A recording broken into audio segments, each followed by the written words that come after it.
Greetings. I am Tom Earl. Welcome to the celebration. You and I are sharing the same moment. Doesn't matter if you're listening to this 10 years from now or the moment it comes out. It is the same moment. And I am so grateful you're sharing it with me. Reminder, you are valued, you are appreciated, and you are loved. Episode 4 of this series. If you listen to the last episode, we left you on a cliffhanger. Will we remain friends after our disagreement? And I'm still good. I'm okay. I'm good. Okay, we're still buds. Calm down. You say calm down? Yeah, I calmed down. Oh, you calm. I thought you were telling me to calm down. Like, I don't know if we're buds. We're like acquaintances. Like, let's Nothing to ramp it up quicker than to tell someone to calm down. Yeah, exactly. I'm gonna need you to calm down.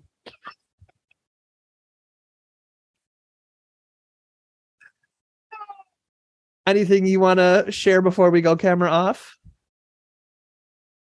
I bought some dried mango and I don't know. I haven't been doing this with my life for so long. You're a big fan of the dried mango? As of now, yeah.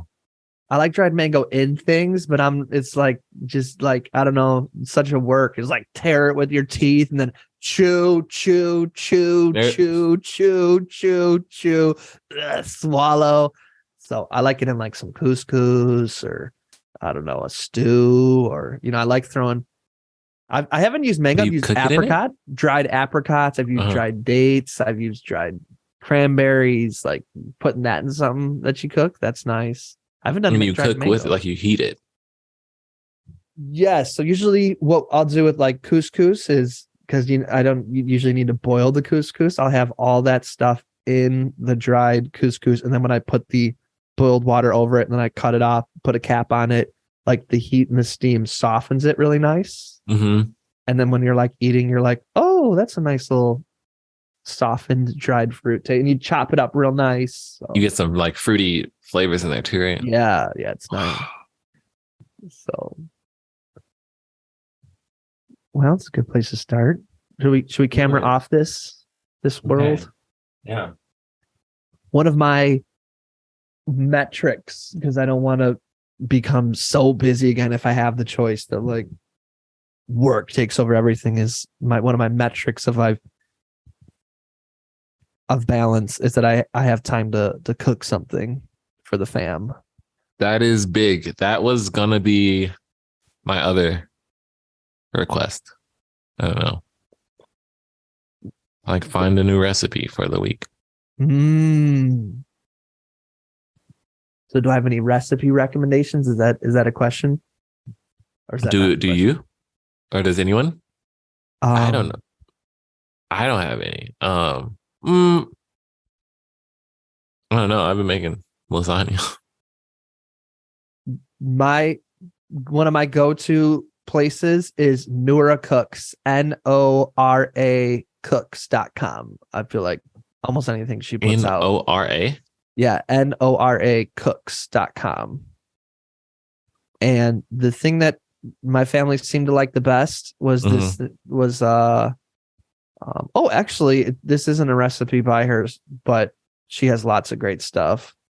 But the one that I've made recently that folks like is this cheesy vegan pizza bean dish, and that's by Minimalist Baker. That's okay. That's another place. You do the Minimalist Baker too? I do stay on Minimalist Baker. Okay, so look up cheesy vegan pizza. It's made with white beans. That was, people like that one. For Nora Cooks, the best vegan enchiladas. I made that from hers, and I made it for Dora and Jayama, and they loved it. So then I had a whole bunch left over, and we had people over to get down with it. I literally text them like, I can't freeze this. Do you want to come over and have a dinner party? They're like, we're in. So there you go. All right. I appreciate that. Yeah. I do need new recipes. My partner works at I think works at the library. So I mean, I don't know how much this has to do with her work at the library, but she'll bring home like at least a book, at least like 2 books a week. So we have a bunch of new cookbooks. I think we go through them. I haven't cooked too. I tried a jackfruit curry, but they asked for curry leaves and we didn't have curry leaves, and mustard seed, and we didn't have that. So I just bought that. But I did it without it, and it was not fully like, I was like, this is not what this should be, probably. I like jackfruit as the quote unquote meat. Jackfruit's a nice fruit to use as a quote unquote meat substitute. Oh yeah, it works so nicely. Have you had a jackfruit, like an actual jackfruit, like when it's fresh, like to eat as the fruit? I have. We were in China and they were just like selling it out this like storefront once. And they were peeling it. And it was so cheap. And I was like, wow, thank you. Because I know for the life of me, I'm not going to learn how to peel this right now. Like chop and cut this. I went to this Asian mart in St. Louis once. And I had like brought this half a jackfruit home. I was like, I'm not cutting this. And I was like, Mom, can you cut this? She's like, I don't know how to cut that. So yeah, then I just ended up wasting a jackfruit. So sad ending. Well, as a former fruitarian, jackfruit was a great break from the monotony of bananas and dates. Whoa, you're a fruitarian? I was, yeah, for 3.5 years. Whoa, like just fruit? So I got all my calories from fruit. Uh-huh. So I was eating at that time 4,000 calories a day from fruit, which meant like 40 bananas a day. So it was intense. 40 bananas a day. Yep. I'd go through 40 pounds of bananas every 2.5 days. Oh my gosh. What was the hard period? I assume there's like a hard period and then afterwards you're like was it just like the first month or something, or like first? I mean, I'm pretty good at discipline. That's like one of my things. So the only hard part is just your life revolves around. So if like that day and you fly somewhere, most likely the bananas you get are gonna need another 2 or 3 days before they're ripe. So you're like buying dried fruit and soaking it and needing to travel with a blender so you can blend it. Why you can't eat it dry? What happens when you need to eat such a huge volume? You know what I mean? Like if let's say you were to get like one of those plastic containers of like this dried mango. Dates. Dried dates. You'd need like 10 of those. You know what I mean? Just like a pound one. Yeah, but like you'd maybe need to eat, if you're going to eat just dried dates, you need to eat like 6 pounds of dates or something in a day. Yeah, because you got to get to 4,000 calories. Yo, what? So you can't eat that. You got to blend that, and usually you got to blend it with like a little, like some slices of mango or some slices of apple, like something to give it a little more flavor than just dried dates. Because it's just dried dates and water. Or exactly. Is it no milk, no nut milk? No. Allowed? Is banana milk? Oh, it's okay. Yeah. So how you cut a jackfruit, make sure you have a knife that's only going to be dedicated to cutting jackfruit, because it will your knife will be forever jackfruit sticky. So you want a knife that you just use for jackfruit, and you just saw into it. It's as simple as that, and start breaking out the pods. Okay. And it's delicious. It's like juicy fruit. It is really good. And it is like juicy. Yeah. Isn't it? Damn, that's a good.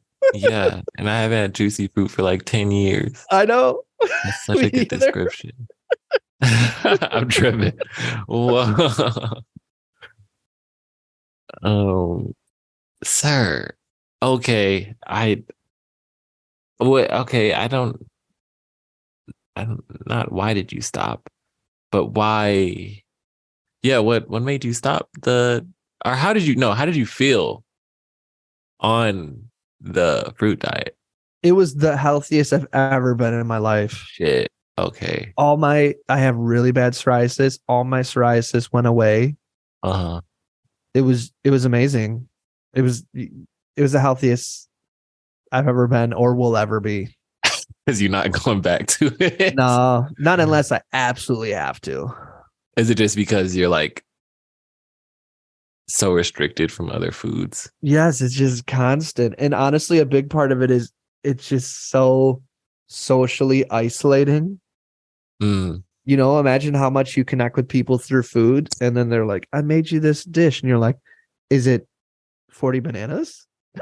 They're like, no. You're like, oh, I can't. Yeah. You know, or I made you a Wild. salad. And you're like, well, when I eat a salad, I eat like a pound of spinach. Is it a pound of spinach? And they're like, no.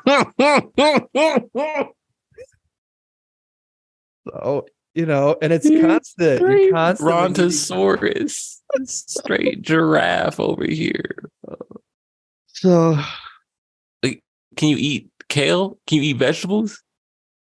I don't know, like, I and to be honest, I just got so burnt out talking about it. So why don't let's transition. Let's move it. Let's move it over. Thank you. Sorry about that. It's all good. It's all good. Another time, but we got about 8 minutes left together.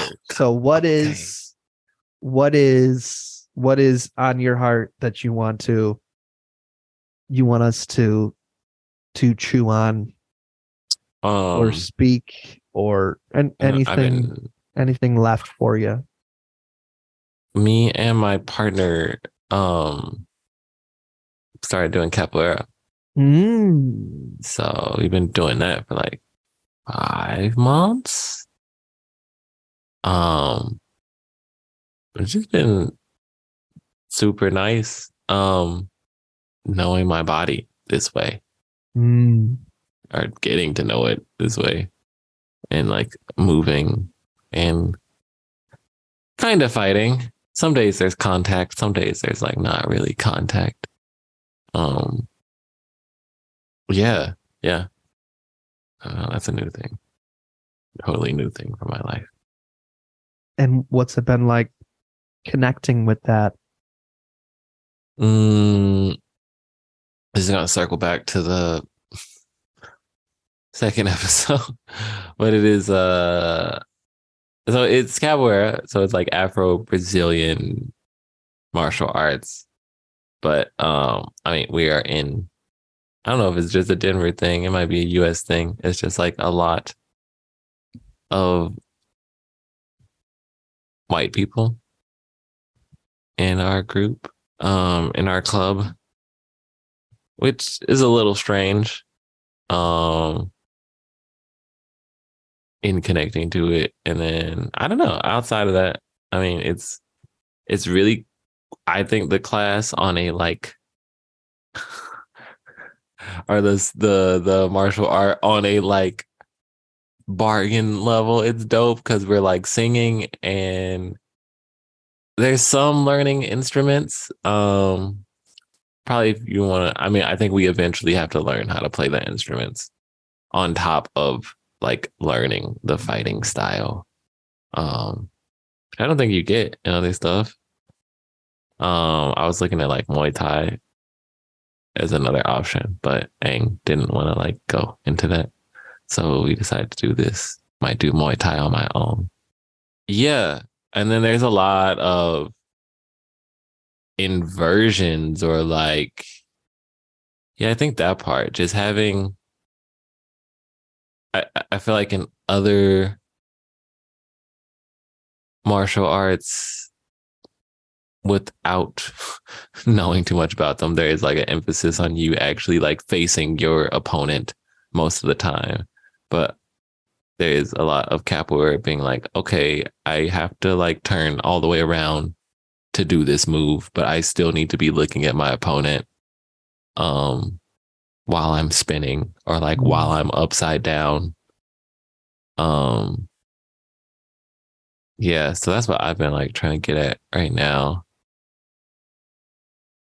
without getting dizzy. And yeah, it's been I haven't I mean besides like rapping or like writing, which I do on my own, I haven't done like an art.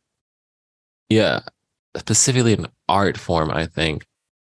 And then like come from not knowing anything about that and then just like consistently doing it specifically with my body, I think, and then being like, oh, I can like do this stuff now a little bit better. Maybe not do it, but I'm getting closer to doing it. And what about the practicing the ability to offense or defense? Does that what does that bring for you practicing that? Oh, you know, I feel like maybe once I'm a bit better, maybe I won't. Maybe I'm still in a phase of like being like, it's more of like a art form for me. So then I think getting into, cause I think like I really got into martial arts when what did I do? I think I just saw this like YouTube video and it was like dope. It's like Jackie Chan's 10 top choreographies. And then it was like Donnie Yen's 10 top fight choreographies. And I was like, oh, like this is like really like such beautiful movement. And then within that, I think there's like, okay, I do maybe like sparring. It's cool to be able to be like, okay, I'm going to move this way or like take up this space or like, oh, you're like hitting that or you're like moving that way. Okay, I might have to move here or like, I'm going to go in, I'm going to go out. Maybe I go away. But yeah, was that your question? I don't know. Yeah, I mean, I think you answered it. Yeah, I feel like some people go. I mean, I definitely want to have some like self-preservation, I think. Self-defense or whatever. I think some people go into like martial arts with that, like, oh, if I'm like in danger, like there's a dangerous situation, I can like bust this out. And like I think that is there a little bit, but just yeah, I think just like having a different way to respond. I've never been in any like fights in my life, so I don't really have that like combat knowledge of people who've like, just like fought in school or like outside of school. Which definitely gives you a different, I think if you actually fought people, like I kind of like a part of me wants to fight and then like, you can also get hurt, which sucks, but I don't know. It'd be cool to just have that different intimacy. And I think capoeira does a good job of that because we aren't swinging with like force at each other the way that like a boxer or like, yeah, a Muay Thai boxer would be doing if they're sparring, where you're like actually hitting full contact. I have a number of thoughts. I'm going to go on a little bit of your thoughts. Thoughts. I mean, for one, it's always interesting, and I'm no capoeira expert. First of all, I almost always say it wrong. My apologies right from the gate. But like when you think of how do you practice a form of self-defense in a situation where if people see you practicing a form of self-defense, they can kill you because chattel slavery is legal.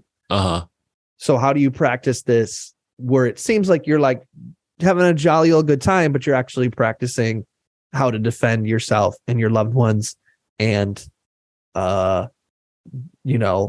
potentially organize the ability to rebel, So how do you do that? So it's like, I always think that's like a very interesting part of it. And then how do you teach that then in a place where it's like, we don't need to hide what we're doing. It can be right on the outside, like martial arts, So it's like, to me, that's like an interesting layer.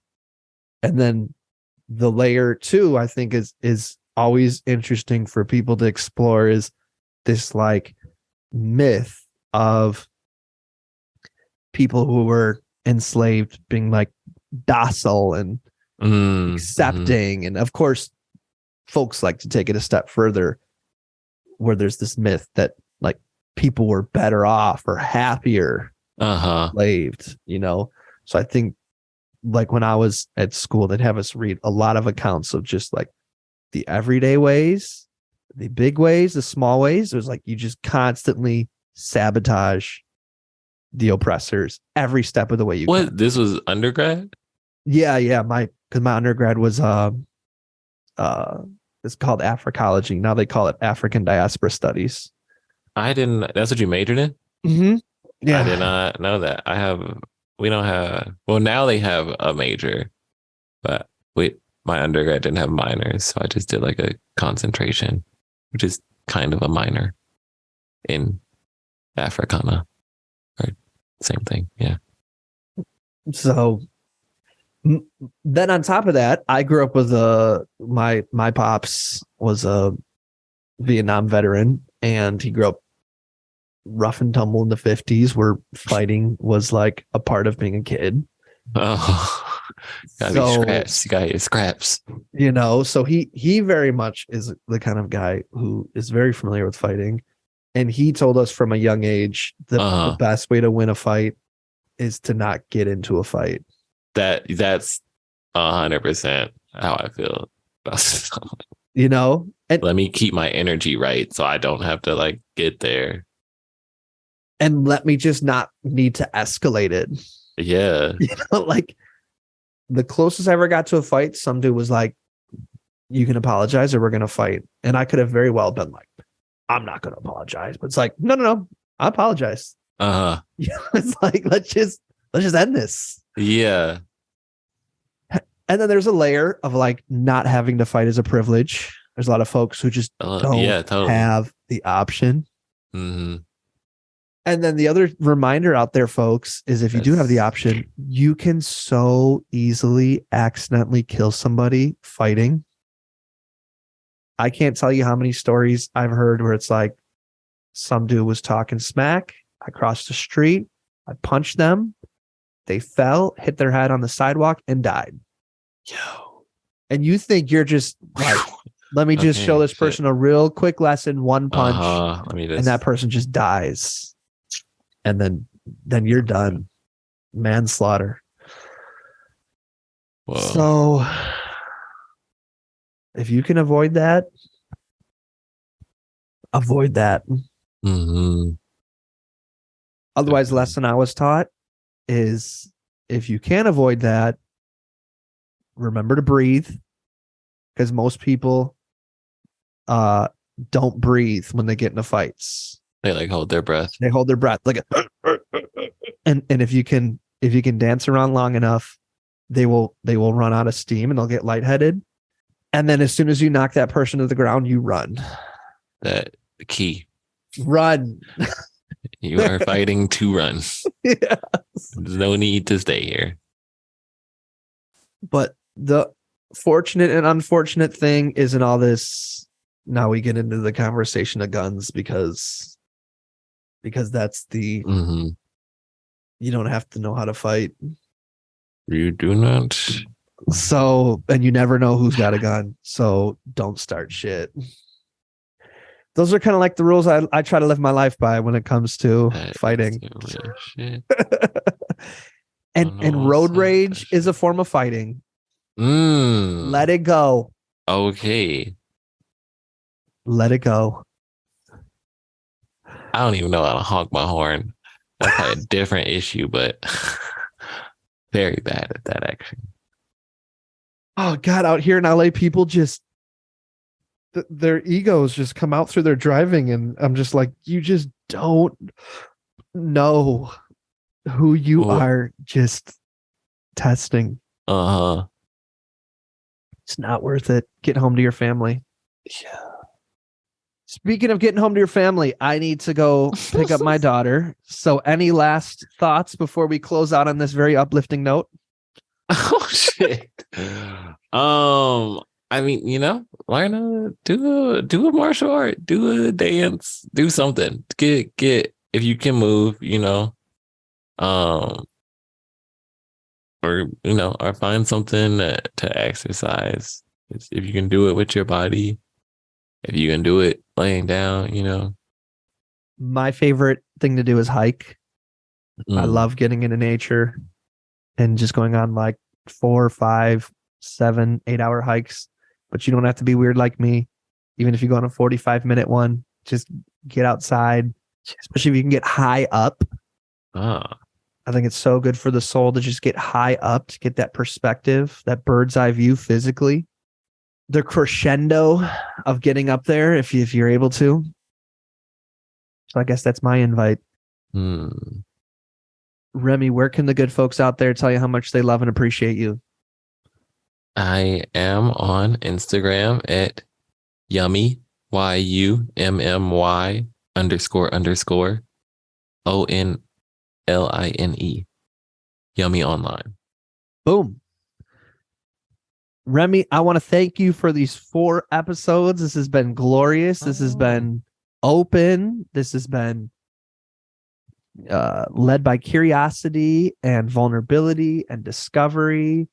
And it's amazing. And I know I'm going to have to run, so I won't get a debrief with you after. So I just want to say right now, I appreciate you. I think we reached our goal of getting to a different level in our relationship, Definitely. So you're the best. A portal. And I love you. Definitely feeling portal. I love you, Tom. Wow. Thank you. Yes. Yeah. Okay. I will call you this week so we can debrief. And I find it's very normal to have a vulnerability hangover after doing these episodes. So if that happens, it's very normal. And I'm holding you, and I got you. Okay. I'm looking forward to it.